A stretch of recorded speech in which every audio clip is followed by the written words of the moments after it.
All right, I took a short little break. Time to get set up. We also had to adjust the camera. We noticed in the first video that the whole time I was talking, I guess my head was cut off. My head wasn't really cut off. I was still alive. It was just, it was missing from the frame, I guess we could say. All right, so when you weld this up, let's it sucks because this table's so tall for you. It is. So I would put this guy in the vise. It's not too bad, honestly. Okay. No, because So this is that 6G position I was just talking about in the last video. Man, you may, some of these, see this got a gap there? Yep. You're going to fight that gap, but you can sew these up. Okay. Let me get the machine set where you can pretty much floor it. Where's my glove? It's on the turbo. You got your I just ordered a nice T6 turbo blanket for this guy to cover it. I can't stand that rust. Can't stand the rust. Like I said, don't mind my hair. And no, I can't tell you my secrets. All right. So now that we're going with the stainless and welding that guy out, I'll probably change out this cup and probably gonna need a couple pieces of tungsten. Do we need them sharpen? sharpened? That one and this one. Yep. And let's do one more. Yeah, that's good. So we'll sharpen them up. I got a cool little tungsten sharpener I bought on eBay or Amazon or whatever. It's a nice little machine. It's cool. Makes for a good, nice sharp tungsten. And again, I'm just going to set this machine up for her. That's all. I'm not necessarily going to weld it. I do so much welding around here. Times it's like, man, take over, you know? But she's done some TIG welding. She TIG welded on Elvis Kern's exhaust system. That's the SEMA truck we did. The other 37 International Co. we helped Elvis with. It was like a bunch of people we had on that one. Everybody helping. It was cool. Learned a lot off of that build. For sure.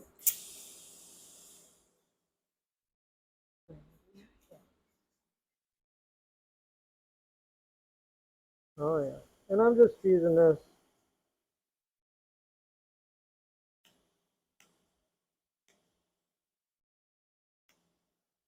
And then let the gas flow.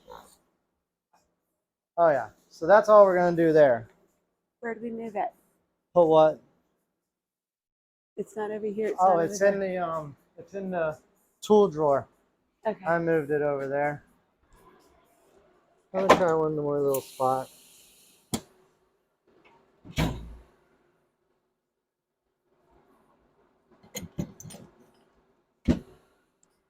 Oh yeah, this is easy.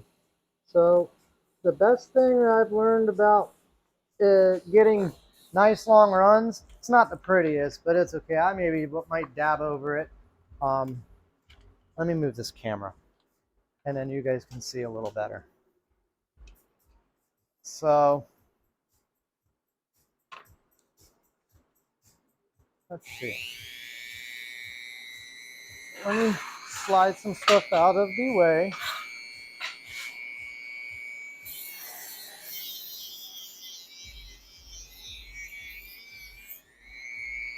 We'll set it right there. So essentially, I'm just going to fuse all these together. So I normally will quarter the pipe. I'll run a quarter of the weld. I'll start out of position, like where I'm least comfortable. So I'll start like out of comfort, work into comfort, and then come out of comfort. So I do that for my cutting, any kind of torch cutting, plasma cutting, anything like that. Always start out of comfort. You know, most people, they tell you in welding, get comfortable. Get comfortable. Yeah, but don't start comfortable. You know, you want to start in an awkward position. Like I'll run this guy right here, but I'll start it low where I actually got to lean over and look to start that weld. But that way, when I finish, I'm finishing just right there. It's easy, you know? So I'm gonna make you some grab quick noise. yeah, make some noise. She's going to make some quick noise real quick. You didn't find a machine? Yeah, I did, but it won't go I got through. you. Let's see.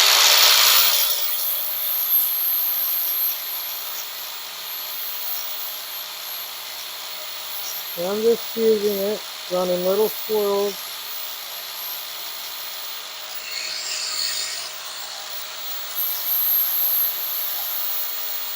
Work into that comfort, come out, like I could still keep going. I probably will.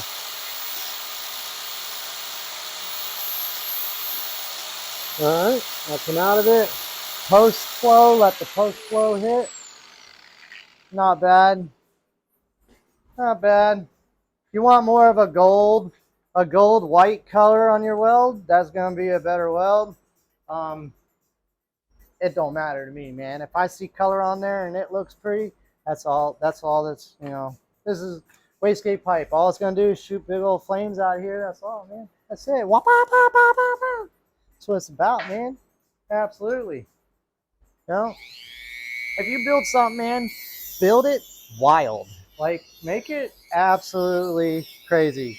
You know, you want people to walk up and you want the questions to be, what in the world is that? Can I take a picture? Did you build this? Those are all good questions to answer. So do what you love what you do, man. Absolutely. I'm gonna weld one more up real quick. I told Christina I was gonna let her do this, but she's gonna. There's like 10 more welds to make. This is easy. She could do this all day long. Anybody could do this. Anybody. I taught a friend the other day. He never welded in his life or nothing like that. I brought him to Rustic Steel. I set him down at the table. I showed him I did 2 passes real quick. And he ran about 10 passes after that. And you can see the progression. His first pass right off the rip was perfect. It was, I was blown away. I couldn't believe it. And all he did is listen. He sat there, he watched, he listened, and paid attention. I couldn't believe it. I posted a picture of it, I think. I don't know if I did on Facebook. No. Absolutely amazing. And you can see the progression in all his welds. I think he ran 8 passes. And as he kept going, you can see how much better each time. Amazing how fast he learned. That's cool, man. I'm all about paying it forward, trying to teach everybody. And it's crazy because, you know, that's the last thing a fabricator wants to do is teach another fabricator, because that's, you know, you can get job scared. They can take your business right away from you. But, man, if I die tomorrow, who's going to do all this, man? Somebody's got to do this stuff. It's too short. Life is too short not to pay it forward. I'm a firm believer in paying it forward. Absolutely. For sure. Okay. You throw a hood on. Come check this out and just watch. It's super, super easy. I'm going to weld this guy right here. I got the heat to where you could just floor it. Okay. So I'm going to start right here. Watch. Floored. See how they're going together? Mm-hmm.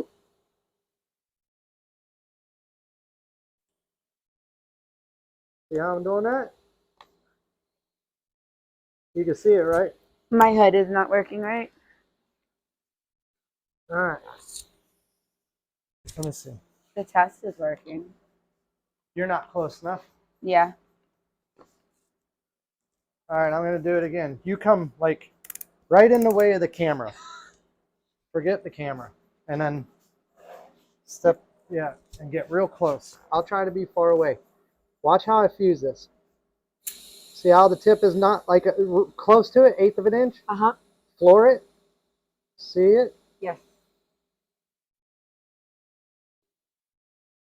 And just a little swirl and bind them two together. Just like that. And then if it starts to want to puddle or blow a hole, let go, stop. Okay. All right? And that's basically what you're going to do. Just fuse them together. Okay. I'm completely confident. You fuse that one right there. Don't weld this guy. I got to clamp that down to the wastegate.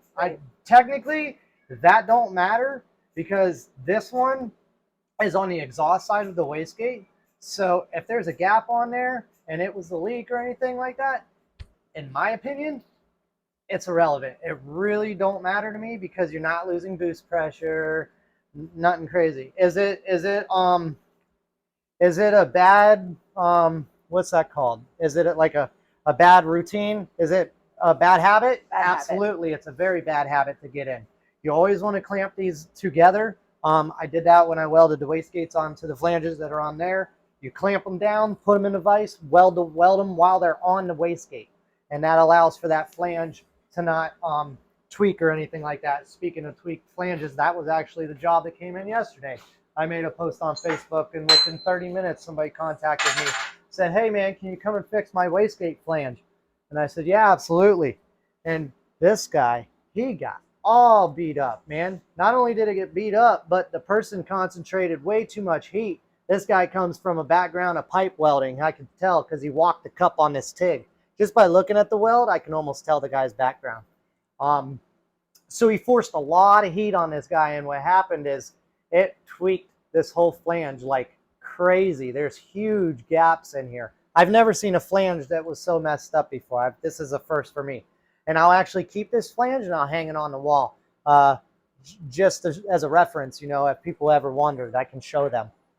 This is a flange I weld, still perfectly straight. I've also welded this flange probably 3 or 4 different times on different setups, and this flange is still perfect. It might have a little leak, but that could have been from the hardware loosening up and stuff like that, but not like that other one. All right, you get set up. I want to see you run a little pass. I'm going to get in the way of the camera just so I can watch. I want to see her make this weld. Go this way, that way. Yeah, you could, yeah. Whatever's comfortable for you. So.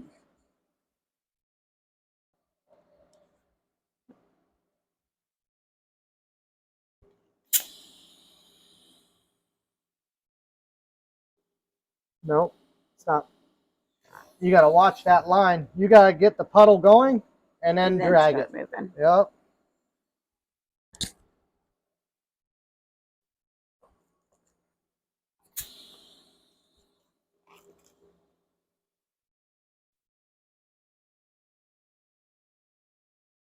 There you go. Nice and slow. See it working? Yeah. Not bad, huh? Mm-mm. And then look. Yep. So if you, right in the beginning, if you look, you'll see the crack right here. See, you didn't tie that crack in. Mm-hmm. But you started. You saw what it was doing.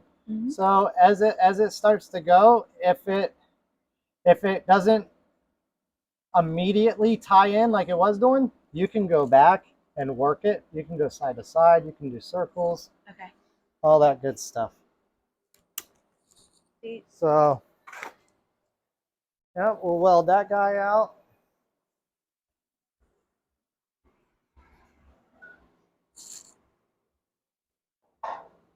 Yeah, we'll probably let her weld one of them, and then I'll weld the other one. And then we'll have those on display. I think that'll be good. So, yeah, we're fixing to upload a bunch of videos to YouTube today. Because what I think I'm going to do is I'm going to isolate these down into some short clips to where they're like 15-minute videos or something like that. So we'll get the drift of this. I'll probably set up a time lapse on this video. Mm-hmm. So let's do that. We'll pause. We'll jump into a time lapse and show this getting welded out. And then we'll start a new video in a minute. All right, stay tuned.